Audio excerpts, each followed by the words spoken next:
Sabahınız xeyir olsun. 19 fevral günü 2026-cı il tarixidir. Ramazan ayının ilk günü, Ramazan ayının ilk həftəsinin ilk 4-cü cümə axşamısı günüdür.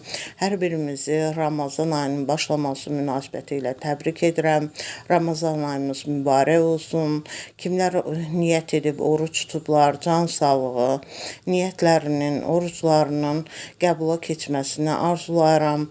Bu Ramazan ayı bütün dünyamıza sülh, əmin-amanlıq, firavanlıq, can sağlığı, ruzi bolluğu, bərəkət, sakitlik, dinclik, rifah gətirmiş olsun. Amin inşallah. 19 fevral günündə kimlər işləməyə, işlərin arxasınca gedir, istər evdə, istər öz iş yerlərində hər birlərinə iş avatlığı arzulayıram.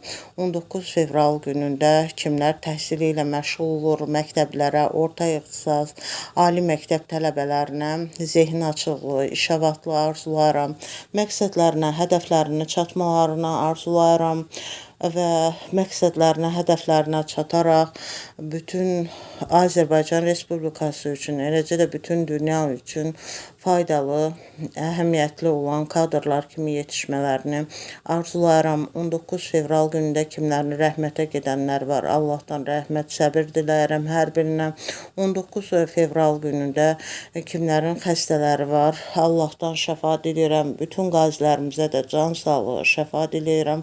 19 fevral günündə kimlər ad günü, şad gününü qeyd edir. Onların hər birini təbrik edir. Can sağlığı, xoşbəxtliyi arzulayıram. 19 fevral günündə də tarixi günlər vardır. Belə ki, 19 fevral 2008-ci ildə Azərbaycan Respublikasının prezidenti İlham Heydəroğlu Əliyev tərəfindən 22 fevralın avtomobil işçilərinin peşə günü kimi qeyd edilməsi haqqında fərman imzalandığı gündür. 19 fevral 1861-ci ildə 2-ci Aleksandrın Rusiyada təhkimçilik hüququnun ləğv olunması haqqında manifest imzaladığı gündür. 19 fevral 1878-ci ildə Thomas Edisonun fonoqrafı patentləşdirdiyi gündür. 19 fevral 1878-ci ildə isə San Stefano sülh müqaviləsindən sonra demək 1877-1878-ci illər Rus-Türk müharibəsinin başa çatdığı gündür.